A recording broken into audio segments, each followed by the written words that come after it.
शुभ अवसर पर अभी तक जो भी बातें हुई सब सार्थक थी और मुझे समझ में नहीं आ रहा है कि अब मैं क्या बताऊं। चौबे जी ने, हमारे मंत्री महोदय सारी में चौबे जी नहीं कर सकता। हमारे मंत्री जी भागलपुर और उत्तर प्रदेश के इतिहास को विस्तृत रूप से बताए और मुझे ये सौभाग्य प्राप्त है कि आज मंत्री जी के साथ मंच पर मैं उपस्थित था और उन्हीं के आशीर्वाद से मैं आयुर्वेद महाविद्यालय के प्राचार्य का पद सुशोभित कर रहा हूँ। प्राचार्य बनाते समय माननीय मंत्री जी ने मुझे एक शब्द कहा था, डॉक्टर साहब आयुर्वेद महाविद्यालय वह महाविद्यालय नहीं है, अंग प्रदेश का नाक है। आपको मैं इस पद पर बैठा तो रहा हूँ, आप उसकी प्रतिष्ठा को वापस लाएंगे, आप मुझसे वचन करेंगे। मैंने कहा था कि सर आपका आशीर्वाद स्नेह और प्यार मिला तो मैं अंग प्रदेश के इस धरोहर को निश्चित रूप से प्रतिष्ठा के साथ वापस लाऊंगा। आज मैं गर्व के साथ कहना चाह रहा हूँ, दुर्भाग्य से हमारे बीच से चले गए, इनके आशीर्वाद से वह महाविद्यालय आज खुशी परित होने जा रहा है और महाविद्यालय को बिहार सरकार द्वारा मॉडल कॉलेज बनाने का जो निर्णय लिया गया है उसका बजट 2 अरब 65 करोड़ रुपये का है। कुछ तकनीकी कमियों के कारण साकार रूप नहीं हो रहा है। रोहित पांडे जी के आने के बाद उन्होंने स्वयं चल करके मेरे महाविद्यालय में गए और उन्होंने हमारी समस्याओं को बहुत निकट से देखा और आज मैं गर्व के साथ कहता हूँ कि भागलपुर के पहले प्रतिनिधि हैं जो हमारे महाविद्यालय के समस्या को आज विधानसभा में क्रांति पक्ष में उन्होंने रखा है। मैं इस विश्वास के साथ आगे बढ़ रहा हूँ कि जो मैं वादा अपने मंत्री महोदय से कर दिया था वो पूर्ण रूप से कायम करने के प्रति अग्रसर हूँ और बाबा मनोकामना नाथ का आशीर्वाद रहा तो अंग प्रदेश की धरोहर को मैं वापस लाऊंगा। आज स्वराजनी के अवसर पर मैं इस विद्यालय में गर्व के साथ कहना चाहूँगा कि मैं पहले यहाँ पर अभिभावक हुआ करता था।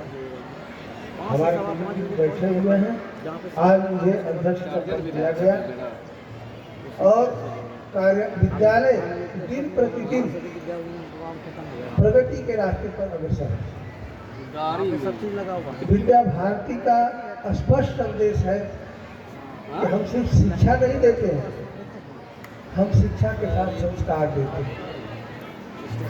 जिस शहर में हम हैं उस शिक्षा का सर्वे मैंने किया, मैंने पाया, मैं गर्वान्वित हूँ इस संस्था से जुड़कर कि अगर आप अन्य विद्यालयों की तुलना हमारे विद्या भारती के परिवार से करें तो हमारी जड़ें काफी मजबूत हैं। रेशियो हमारी आप घर का शिक्षा का देख लीजिए, रिजल्ट तो उनके बड़े अच्छे हैं लेकिन संस्कार वापस हो रहा होता है।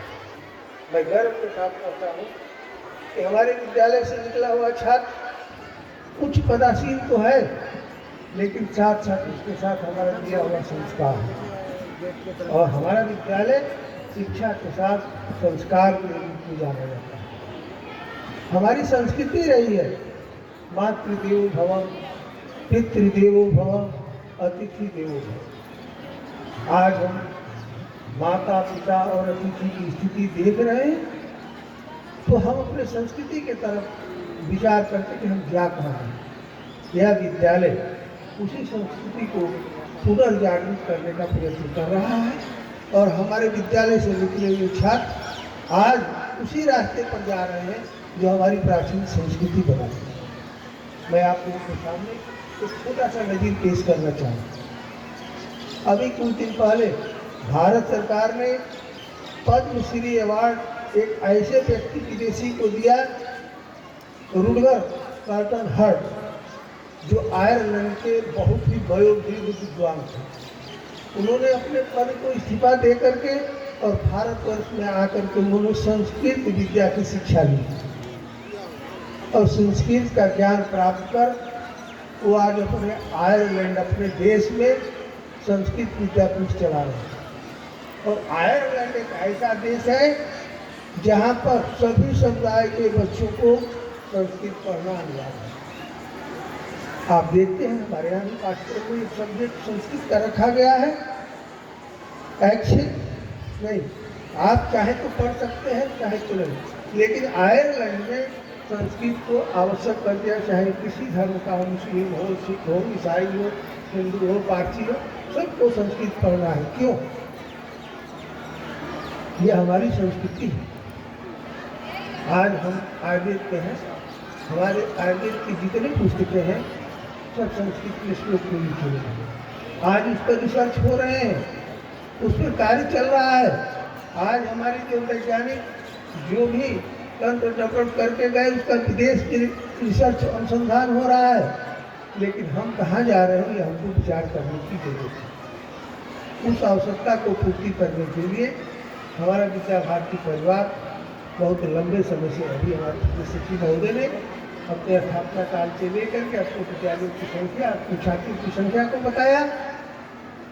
हम दिन प्रतिदिन प्रगति के रास्ते पर आगे बढ़ रहे हैं। आज हमारे बच्चे जो भी उच्च पदासीन हैं वो शिक्षा के साथ साथ संस्कारवान हैं, लेकिन क्या कारण है कि भारतवर्ष में जो सबसे उच्च शिक्षा कहा जाता है IAS, PCS, जुडिशियरी से लेकर के प्रशासनिक पदाधिकारी भ्रष्टाचार में लिप्त है। क्यों? शिक्षा के साथ संस्कार की थी। हमारे सामने अभिभावक के रूप में हमारी माताएं और बहनें बैठी हुई हैं। विशेष रूप से हम उनसे विद्यालय परिवार की तरफ से आग्रह और निवेदन करेंगे कि आप बच्चों के विकास में आप हमारा सहयोग करिए। हम वो चीज़ नहीं दे पाएंगे विद्यालय में जो आप उसको घर में दे सकते हैं। मेरा आपसे आग्रह है, अनुरोध है, निवेदन है कि बच्चों को संस्कारवान बनाने में आप हमारे विद्यालय का सहयोग करिए।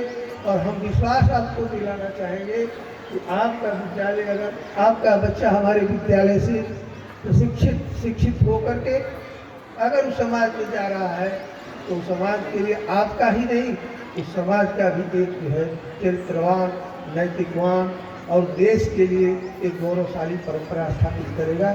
मैं इन्हीं शब्दों और विश्वास के साथ आपसे आग्रह कर रहा हूँ ताकि आप हमारे इस यज्ञ में आप माताएं और बहनें सहयोग करें। धन्यवाद।